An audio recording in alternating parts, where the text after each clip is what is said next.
Hello guys, welcome back to my channel, and today I will be telling you about the explanation of the tool which I used in Premiere Pro CC. Before getting started, don't forget to hit the like button and to subscribe my channel for more updates. And you can follow me on Instagram, my user is Augmentary.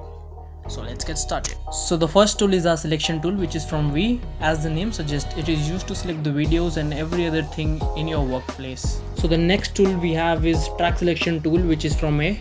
It is basically used to select multiple clips at the same time, as well as this tool can help us to select particular clip from a stash of clips. So we can select it forward as well as backward. So to the right it says forward and to the left it says backward.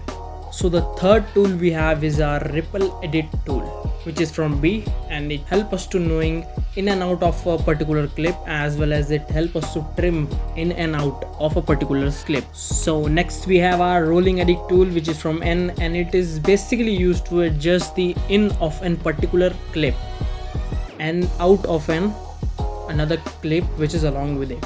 So the fifth tool we have is our rate stretch tool. So it is used by most of the editors to make the clip into slow motion as well as fast, so it work accordingly. So the sixth tool we have is our razor tool, which is from C. So it is used by most of the editors to cut the clip into half, and many more cuts we can create in the middle of the clip. So the next tool we have is our slip tool, which is from Y, and it is used to cut the clip, basically trim the clip without even cutting it off. Basically it doesn't change stretch or the length of the clip in which we are editing, as you can see.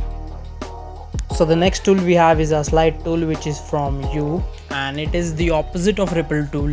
You can basically shorten or longer the clip which is along the selected clip. So the next tool we have is a pen tool, which is from P, and it is used to draw certain things onto the video, as you can see. Next tool we have is our rectangle tool, which, as the name suggests, it is used to draw rectangle or square or shapes on the video. So next we have our hand tool, which is from H. It is used to move the clip or navigate around, as I am doing right now. So the next tool we have is our zoom, and it is from Z, and it is used to zoom or zoom out the clip or the timeline on which we are working on.